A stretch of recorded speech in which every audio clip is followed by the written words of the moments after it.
We're in the fifth and final part of the series, Home Renovation, and I hope that this entire series has been encouraging to you. I hope it's breathed some hope into you. I hope that it's giving you some maybe new insights or reinforced insights that you've had in the past. As we all pursue to be the parents, grandparents that God has called us to be. As we focus in on how to build a foundation of faith. Now, we've been looking at some just key components on how to build a foundation of faith. We've looked at a home of blessing, a home of love, a home of encouragement, a home of direction. And today, we're going to wrap up this entire series with a home of legacy. Now, I think back to, my previous 51 years of life, and I tell you, it's gone by in a blink. I was born on July 10th, 1973, and I tell you, I was a cute baby. I know. Cuteness overload right here. Cute baby. Well, at least my mom always says that I was a cute baby. Now, there's another picture. This is one of my favorite pictures, and it's cuteness overload. It's of my sister and I, and she exponentially increases the cuteness factor. But I think about that picture, of us, just all smiles. And it was in a blink that all of a sudden I found myself May of 1991 graduating high school. In fact, this is one of my, what I call my glamour shots, senior pictures. And it felt like one moment, right? I was just a young little tyke, and next thing I knew it, graduating high school, about ready to just leap into the world with big dreams, big aspirations. I mean, the world was ahead of me. And 6 years later, I found myself moving from a small town in Illinois to Las Vegas, Nevada, and I was getting married to my best friend, Kim. We had dated 4.5 years, 2 engagements, but that's not the story for today. I'll share that some other time. After that second engagement, we only had 4 months, and then we got married. And I think about those first almost 25 years. It went by in a blink. And now I'm almost 52. My oldest daughter is getting married in 2 months, and that has my brain and heart and emotions just churning in all different ways. This fall, Kim and I will hit year 28 years of being married. I mean, I think about my first 25 years, how quickly that went. The last 28 years, it's gone even faster. And that's why I think this word legacy, over the past several years, has just consumed my mind. Because here's what I know. I don't have another 51 years ahead of me. I have less years to live than I've lived. Legacy. What will I leave behind? Legacy. What will my kids' families look like? What will their families look like? What fingerprints will be left in their lives? Legacy. What really matters when you think about the scope of a life? What's really important? Today, as we will just again wrap up this series, Home Renovation, as we look at legacy, there's a few insights that I just want to, I think it's a perfect place to land this series. We're going to be looking at a couple of insights that the Apostle Paul wrote to the church in Ephesus. We call it Ephesians. In fact, in part 3, we looked at Ephesians chapter 4, verse 25 and 29. Today, we're going to be looking at Ephesians chapter 6, and this is what Paul wrote. He says, children, so he's addressing kids, right? He's writing right to the children of the church. He goes, hey, children, obey your parents in the Lord, for this is right. That word obey, again, we've looked at that word obey in different forms throughout the course of this entire series. I've mentioned that in the ancient Hebrew, they didn't have a word for obey, so they would use words like Shema. We looked at that in part 2, this ancient Hebrew word that means to listen, right? Gain knowledge, gain insight, and to live out. That Shema was both the hearing, the listening, and the living out, putting into action. In part 4, when we looked at Proverbs chapter 1, that word wisdom means skill. They would use that word to describe an artisan, a craftsman, a tradesperson. And we all know those skilled artisans, right? It's knowledge that they have listened, that they've heard, but it's the putting that knowledge into practice over and over and over again that makes them skilled in what they do. And Paul pulls out this ancient Greek word, and he's like, hey, children, obey. Children, listen, live out. Hey, children, you got to not only just gain knowledge, but put into practice over and over and over again. He goes, in the Lord, for this is right. That obedience is the right way to live. Hey, children, obeying your mom and dad is the right pursuit. Now, I don't know about your upbringing or your parent situation right now, but maybe, just maybe, as you hear these words and you're thinking in the back of your head, Chris, you don't know my mom, you don't know my dad, you don't know my parents. And then all of a sudden that next thought gets connected to, hey, Chris, okay, are we supposed to obey parents even if they ask or tell me to do something not right, even if they ask or tell me to do something that is illegal, even if they ask me or tell me to do something that goes against God? Is that like, so we're supposed to obey parents no matter what? And I would say to you, no. And Paul covers this because he writes in the Lord.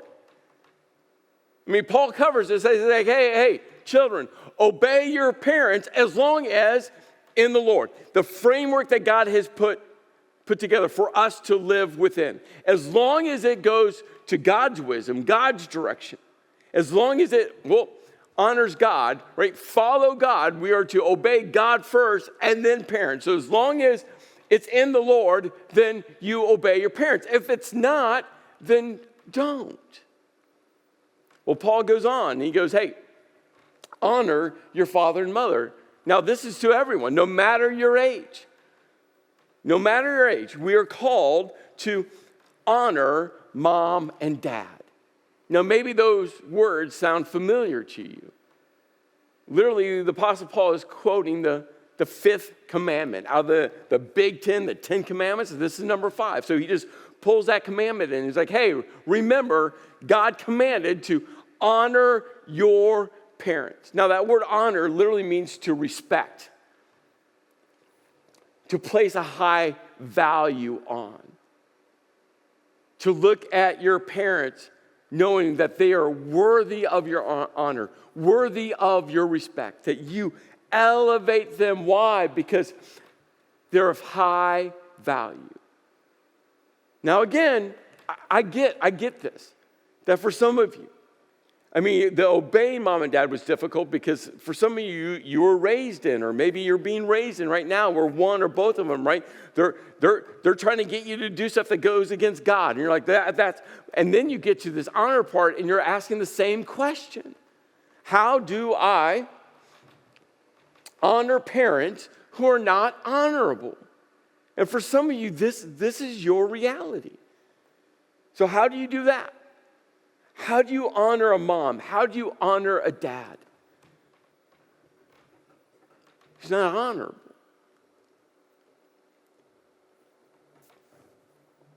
Peter, one of Jesus' apostles, disciples, this is what he wrote. He says, show respect to everyone. Love the family of believers. That's the church. Fear God, be in awe, reverence of God. And honor the emperor. Now, we'll come back to honor the emperor in a moment. But what you have to realize is that word honor and honor the emperor, that ancient Greek word, is the same Greek word, same exact Greek word as respect. Same word. So you could read this as, show proper honor or show proper respect, or you could read it as honor the emperor or respect the emperor, same Greek word. And Peter starts off this thought by saying, show proper honor, proper respect to who? Everyone. Everyone.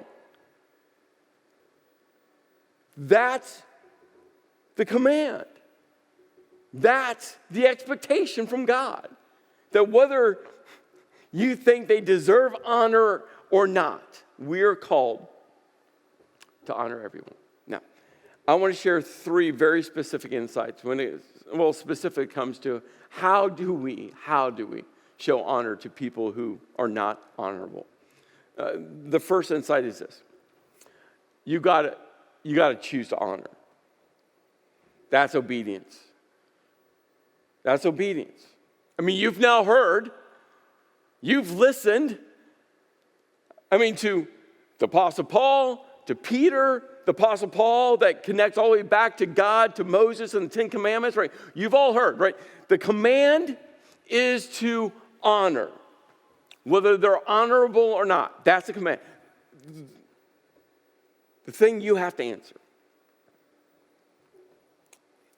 are you going to choose to honor, whether you want to or not, whether it's easy or not, whether they're honorable or not?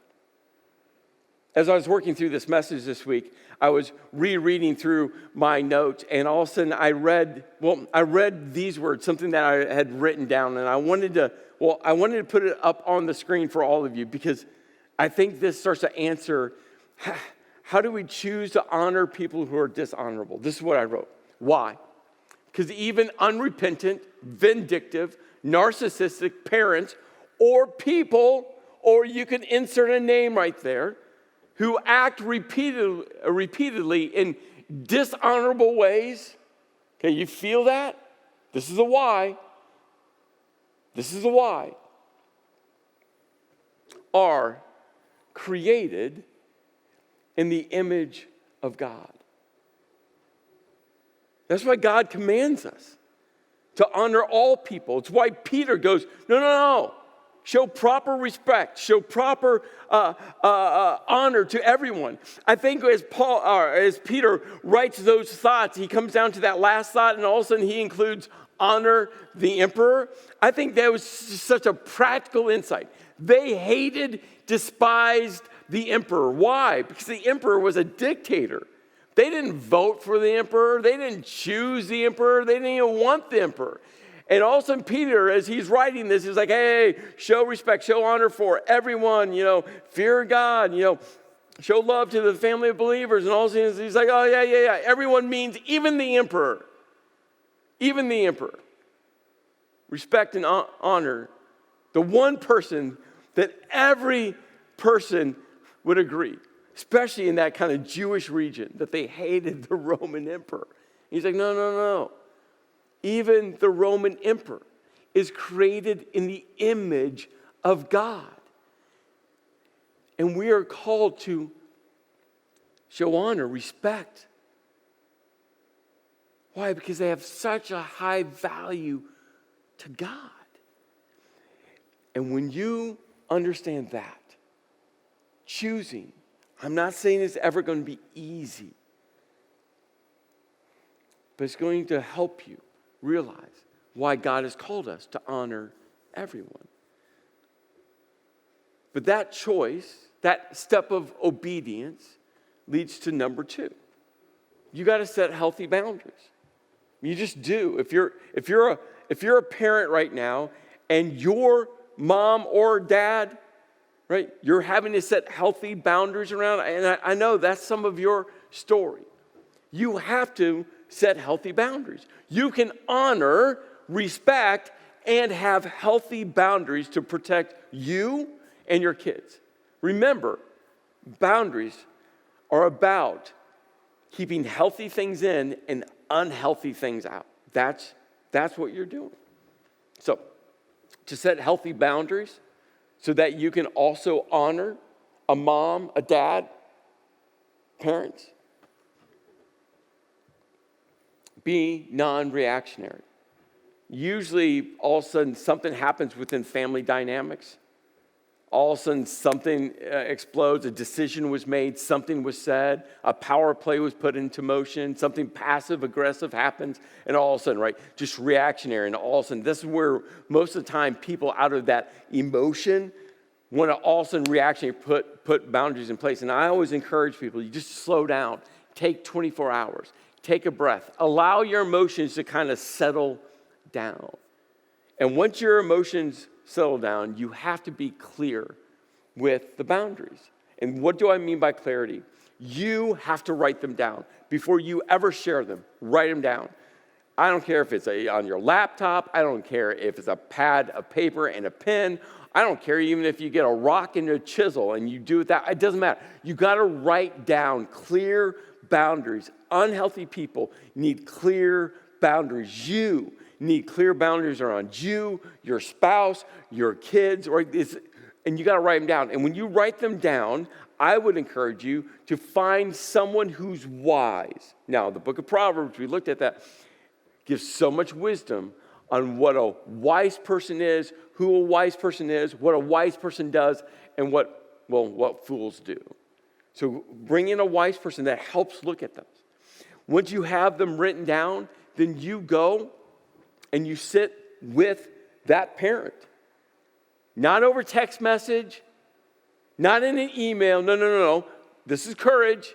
This is loving. You sit with them so you can look at them and you share with them the boundaries. And when you do that, you can either leave that with them or then you can send them. But after you've had a conversation, then you send them to them. So now it's all in writing. This is clarity. And clarity equals caring. And once those boundaries are clear, you got to follow through. And I think where most of the time boundaries go awry is in the follow through. Again, it takes an incredible amount of courage, especially if you are an adult setting boundaries around your parents or a parent. It's going to take an incredible amount of courage. Months from now, when some of the emotions have died, when all of a sudden those games starts to be played again, those passive-aggressive statements, those underhanded decisions, where the follow-through is everything. But here's the thing. Here's the end goal when it comes to healthy boundaries. We establish healthy boundaries to encourage your parents or any person, this works for anyone, to become healthy people. That's the end goal with healthy boundaries. You're saying, hey, you can be a part. You can come to my house. You can have a conversation with my kids. You can interact with me as long as you're within these healthy boundaries. And you're trying to help an unhealthy person become healthy. Now, you can't make them become healthy. You can't make them to choose to play within your boundaries. You can't drag them into it. Just like, guess what? No one can make you healthy. But what you're doing is you're setting up a healthy space to say, if you want a relationship with me, my spouse, my kids, my family, if you want to, these are the guardrails. And you're in pursuit. It's just maybe, they'll start working on themselves. I've said this repeatedly, that age and maturity don't always correlate. Just because you're getting older doesn't mean you're becoming more mature. And in fact, it's the same thing in your spiritual journey. Just because you've been a Christ follower longer doesn't mean your spiritual maturity is in line, running parallel with the amount of time you've been a Christ follower. I've known Christ followers that could outquote a scripture with me. I've known Christ followers that have been a Christian a lot longer than me. I've known Christ followers where they open up their Bible, every page is marked. I mean, they have listened, they have heard, they have all the knowledge, but they've never chosen to live it out, which means their spiritual maturity is stunted. You're trying to set healthy boundaries. with the end goal that just maybe, that parent, that mom, that dad, that person will start working on themselves and start maturing into all that God has created them to be and to become. Honor is about high value, not because of who they are right now, but because who God has created them to be and what God sees them. And those boundaries will hopefully help them to become who God has created them to be. And all of that leads to, well, number 3. What's number 3? Well, it's C number 1. That's it. That's it. And repeat. And repeat. My dad had a very dysfunctional family. And here's what you need to know. I never met his real mom because of what happened in his childhood. Never met her. It was a boundary that she never wanted to step into the healthy boundary. And so my dad protected my sister and I. And at the same time, I never once remember hearing my dad say anything dishonoring of his mom. Now, as I got older, he shared more and more about his childhood, more and more about why he set up that healthy boundary, more and more about what led him to do that. But even in those conversations, again, he never said anything to dishonor her. He was so intentional to honor, even though she wasn't honoring. The Apostle Paul writes in Ephesians 6, honor, respect, place a high value on your mother and father. Why? Because they're made in the image of God. Then he goes on and he goes, which is a first commandment with a promise. Now we'll get to the promise, but remember this is a 5th commandment. And we can find the 10 commandments in 2 books in the Old Testament. The first place is Exodus, and maybe this is where you've read the 10 commandments. The 10 commandments is, the commandments that God gave to Moses. And it's honor your father and your mother so that you may live long in the land the Lord your God is giving you. But like I just mentioned, there's 2 places, Exodus and Deuteronomy. And Deuteronomy, actually, when you look at the 10 commandments in Deuteronomy, they're kind of expanded. There's some more detail there. And maybe you've wondered, well, why are they different? And they're not different. They're the same command, but the purpose looks different. In the Exodus is God direct to Moses, here's the 10 commandments, give them to the Israelites. In Deuteronomy, it's Moses who's being a pastor, a spiritual leader, as he's equipping God's people to go into the promised land. So this is Moses, again, just teaching, preaching the commandments. And so he adds some insights there. So Moses goes, honor your father and mother. And then he adds, he's like, hey, as the Lord your God has commanded you. He's like, hey, 40 years ago, God gave me these commands. I just want you to remember. 40 years is a long time. Hey, just remember, it's a command. It's a command from God. He goes on, so that you may live long. And he goes, and that it may go well with you, that as you live your life, right? Like this is a promise as you live out this command to honor your parents, that it will go well with you in the land the Lord your God is giving you. So let's go back to what the Apostle Paul, again, he brings this commandment out, right? Honor your father and mother, which is the first commandment with the promise, the first command. All of a sudden, God attaches a promise. And then what Paul does is he brings in Exodus and Deuteronomy, and he writes, so that it may go well with you. Now that's from Deuteronomy. And remember, in Deuteronomy, he goes to the land.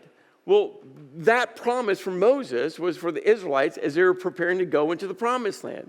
Well, this is a different context right now, right? So Paul just kind of leaves off land. Why? Because that doesn't apply to us. And you might be wondering, can he do that? Well, yeah, we do that all the time. In fact, when Peter wrote, hey, honor the emperor. Honestly, for you and me, we don't have an emperor, we have a president. And God says, honor the president, whether you voted for the president or not. Honor the former president, whether you like them or not. And guess what? Honor future presidents. Why? Because it's not about the position, it's about the person. And God says, all people are created in my image, so give them honor. Give them honor. And Paul writes, so that you may enjoy long life on earth. The promise, think about this, through the lens of legacy.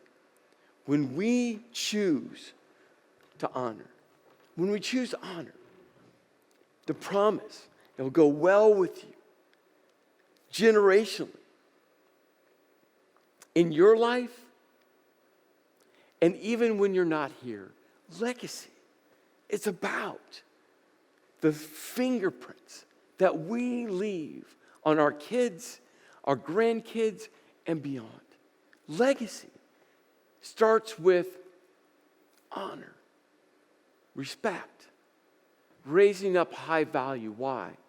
Because every single person is created in the image of God. So, as we bring this entire series to a conclusion, there's a couple just last thoughts that I hope, again, encourage you, breathe some hope into you, and give you some direction. The first thought is this: parenting doesn't get easier, it gets different. You've heard me say this. It's some wisdom that my wife Kim and I received years and years ago when we were just starting on our parenting journey. And I tell you, we're now parenting young adults. And I tell you, this wisdom is so true. Every one of our kids are different kids, different personalities. Their perspectives look different. Across every stage of parenting, it's been different. At every stage, there's moments where we feel like we understand it, and all of a sudden they move into the next stage, and we're rediscovering and discovering all over again that parenting, it doesn't get easier. It gets different. And hold on to that. Legacy.